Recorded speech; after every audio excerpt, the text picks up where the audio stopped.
Hi there, this is Professor Jurus, and what I want to do today is cover how to make a digital, excuse me, digital inkjet file um, for printing a one color gum print, and then I'm going to show you how to create a digital file to create a multiple color gum print.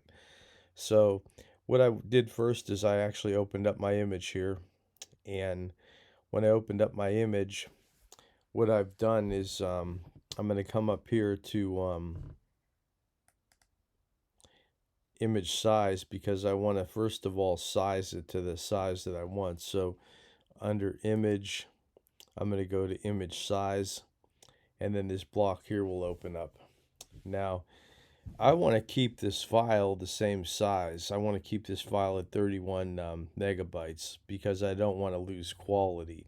So if I were to change the size right now that I'm going to print, and I had this resample clicked, I would actually lose pixels. I would lose the quality of the image. So I want to make sure this is always unclicked when I'm going to change the image size. Now, I'm going to be printing this on a piece of 13 by 19 Pictorico inkjet material.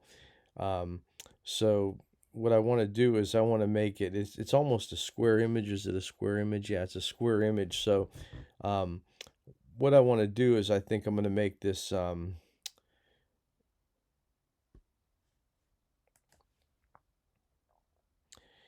12 by 12 inch image on that 13 by 19 paper, and I think I will actually make it bigger too for the multiple color gum print. But to start with, I think I'll just make it like this and maybe make a multiple color gum print like this, and then go on. Once I've done that and perfected it, I will move on to making it larger. So what I'm going to do right here is I'm going to come over here to the width, and I'm going to hit 12. And you notice it constrains proportions now automatically. So it's a 12 by 12 inch print, and it's still at 31 megabytes, which is important. So I'm just going to hit OK at this point. So the next thing that I want to do is I want to actually invert the file. So I'm going to go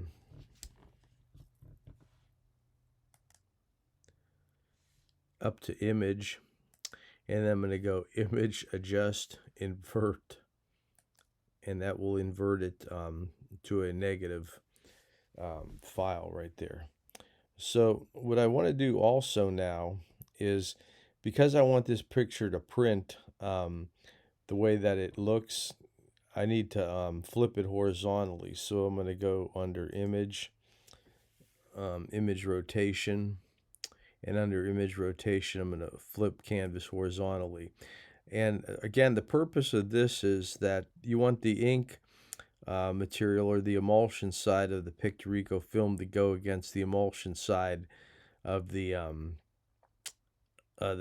watercolor paper that you've coated with the gum solution. So it's just like it's a printing process, just like you would make a contact sheet. You always go emulsion to emulsion. So if I would have done it the other way, just by inverting the negative and not flipping it, if I had any writing in the picture, the writing would end up being backwards when I did it that way, and I would actually have to print it. If I wanted the writing to be right, I'd have to print it the wrong way, and that wouldn't give me as sharp as an image. And you kind of lose a little bit of sharpness with gum printing anyway, so you want to make sure that your emulsion is in contact with the emulsion of the paper. So in order to do that, you flip it horizontally. Then if you have any writing in the picture, like a picture of a sign or something, it's going to read correctly. So now once I've done this, what I'm going to do, in this particular case, I'm going to actually come over here to image, adjust, and I'm going to desaturate it. And that's basically just going to take the color out of it. Now I'm only going to do this for the single color gum print. I'm not going to do this for the multiple color gum print, because when we switch to channels, that you can see over here, we will actually be printing in black and white anyway, but we'll be printing in RGB color, but or cyan, magenta, yellow, but it'll be basically a black and white image printed with multicolor. So now what I need to do is I need to tweak this out, and the reason I need to tweak it out is this is a little bit thin, and for printing gum, single color gum prints, or printing even like a cyanotype, one of the things that you need to do is you got to have kind of a punchy negative.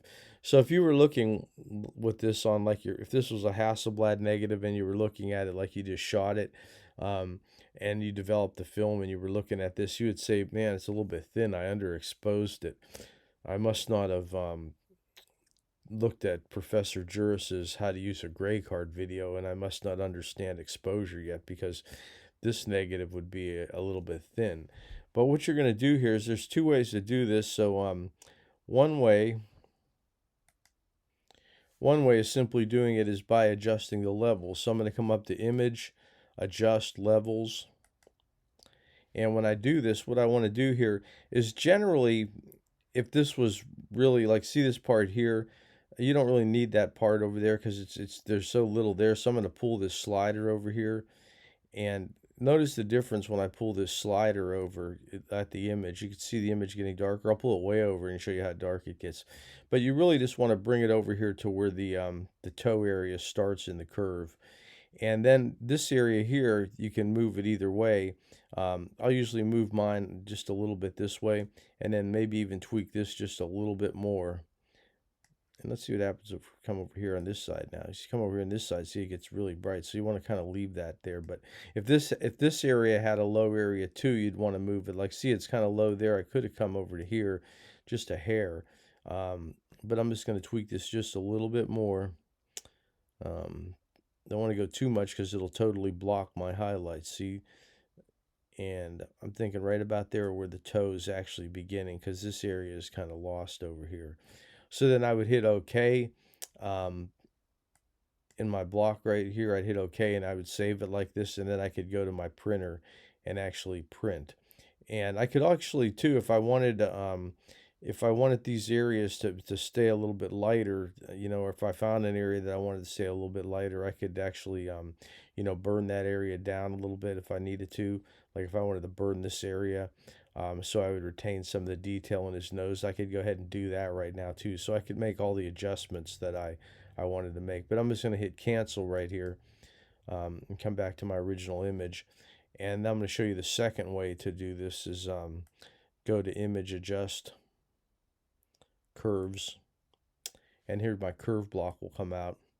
And what I'm going to do now is, again, I'm going to look for, I'm going to make this somewhat like of an English longbow. So I'm going to grab the bar right here and pull it, and you can see it's starting to darken up.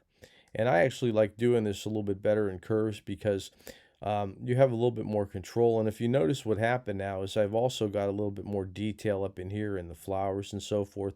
Just a much better negative. So I could actually come up here in the highlight areas too and drag this down a little bit. And by doing that, I'm even going to darken the highlights up a little bit more. And by doing that, what I have then is I have this images that's not totally contrasty. Although you do want to, again, you're looking for a little bit more punchy negative when printing a gum print, a single color gum print, or printing a cyanotype, or even a Van Dyke Brown. You want a little bit more punchy negative, but I also want a negative that's going to show some detail, not just be like a zebra, where it's only going to show black and white. So I want to show some of these midtones, and that's what doing it by using curves can do for you. So at this point now I'm going to say OK, and then there would be my file. So I have my printer hooked up to another computer, an older computer that I just use for printing. So what I'm going to do now is come under File, and I'm going to come down here to Save As. And the reason I'm going to go to Save As is because if I would just save this, then the original file that I'm starting with would be demolished. So I wouldn't have that file to go make my 4-color separation with. So I'm just going to go Save As, and then I'm going to save it to my computer. And right here, it's called that, but I'm gonna call it I'm gonna call this Maya A, and I'm gonna save it as a JPEG. So I'm gonna go to desktop, and right here it's Photoshop. I'm gonna save this as a JPEG file. I could save it as a TIFF too, but I'm just going to save it as a JPEG file because this file is only going to be used for making this Pictorico inkjet negative, and then I'll be done with it. So, and I'm just going to hit right here, save, and here's, I'm going to always go to making this the largest file or maximum size, baseline standard under the format, and then I'm going to hit OK. And then it showed up on my desktop, and so that's ready to go now. So what I'm going to do now is I'm just going to actually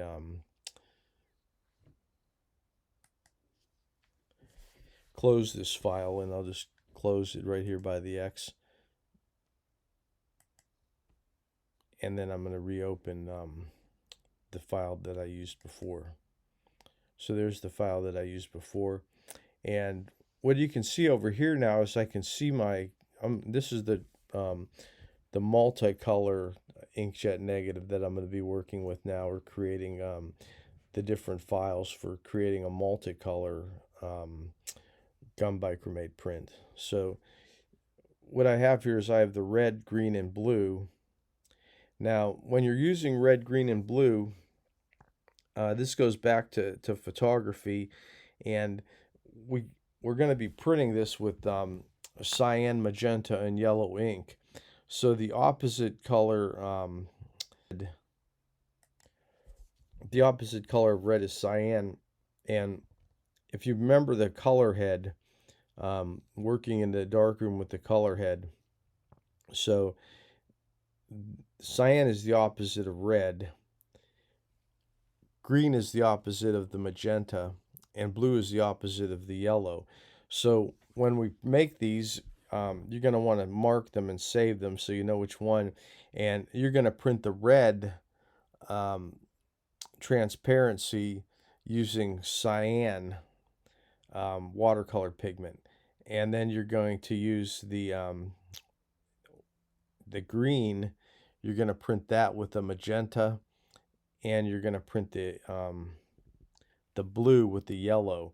Now you could also, because we're going to be printing this out on an inkjet printer, the inkjet printer is printing just with the opposite also. So you can also, if you have red, green, and blue pigment, it doesn't matter which one you use, but it does matter that you understand that the red channel is the opposite of cyan, the green channel is the opposite of magenta, and the blue channel is the opposite of yellow. So by printing with those, what we're going to be trying to reproduce here in my final multicolor gum print is I'm going to be creating a gum print where I get actually believable colors, or as close to these original colors as possible. And that's one of the really nice things that you gain using Photoshop. By using Photoshop, you're actually able to control a lot more than versus going into the darkroom and doing this method with ortholitho film, where you didn't actually have the total control unless you went to an elaborate process of filtering the negative to only give you those densities on the ortholitho film. But it still is not as accurate as doing it this way. So what I'm going to do here is I'm simply going to come down and click on my, let's actually invert it and everything first. So I'm going to come up to image, adjust, invert.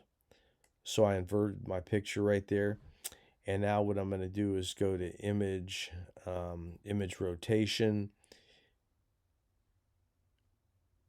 flip canvas horizontally. And again, that would be so that it's going to come out correctly oriented, just like was in the picture right there.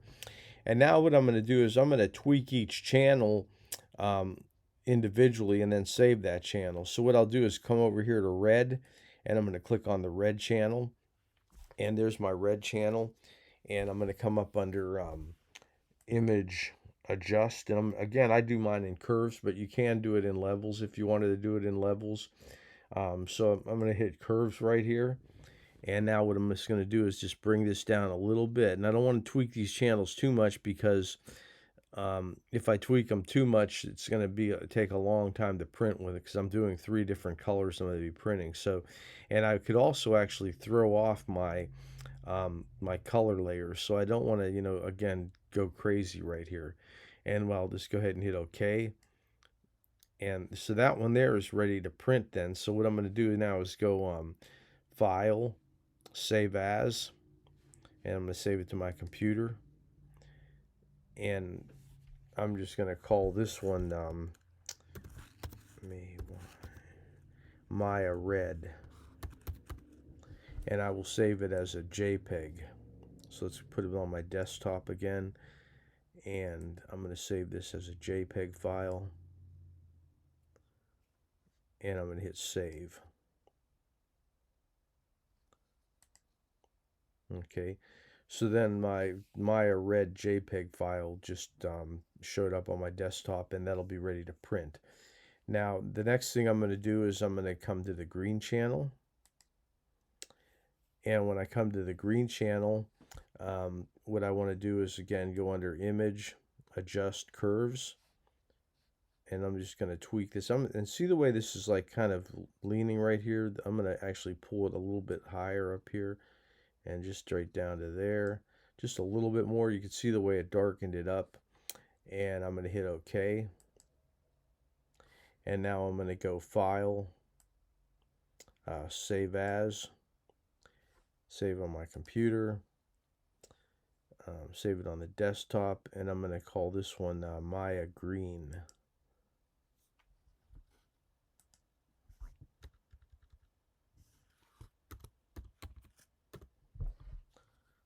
Okay, and hit save. And there's thing for my JPEG options. I'm going to hit OK. And Maya Green just came up on my desktop. So I'll show you those here in a minute too. And now I'm going to click to the blue channel. And I will again go under Image, Adjust Curves or Levels, whichever you prefer using. And can't really even see my line right here. What's going on there? But there we go. I'm going to pull that down. That looks good. And I'm going to hit OK. And there's my blue channel. So now I'm going to go File, Save As, save on my computer. This one's going to be Maya Blue.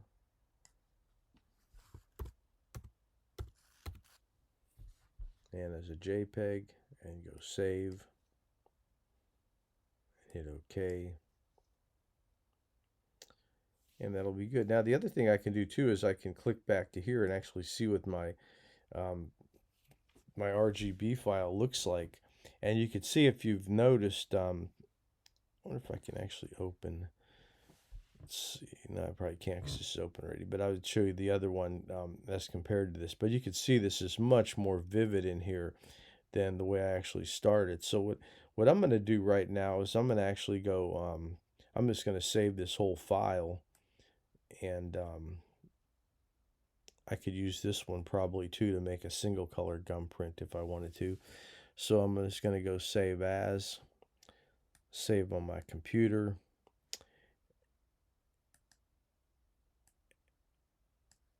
And I'm just going to call this Maya 3C for 3 channels, and put save, hit OK, and then I have that one there too.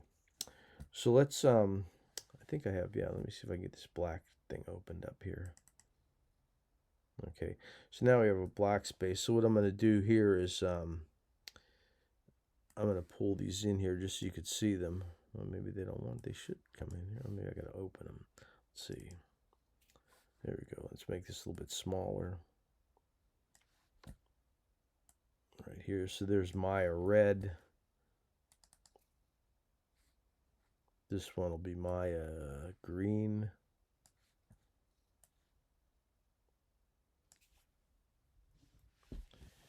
And then we're going to come to Maya blue.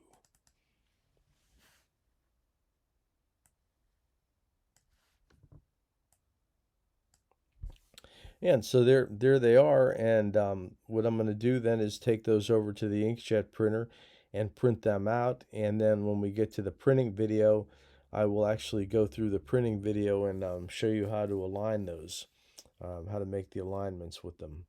And you can kind of see the differences in them. If I can move this one, you can see how much darker the face is in here, the difference in tones, like different vibrancy, even in the flowers. Like you could see in this flower, it's not quite as blue as in this flower. And those different tones, and it's even more vibrant over here. And these different tones are what's going to give you the different separations when you're actually making the multiple color gum print. So anyway, I hope that helps. I'll be taking these to the printer. I will make the inkjet files, and then I will show you those when we go through and make the prints. So give me a thumbs up if you like this video. Subscribe to my channel, and there will be more coming soon. Get out there and take some pictures. Thank you.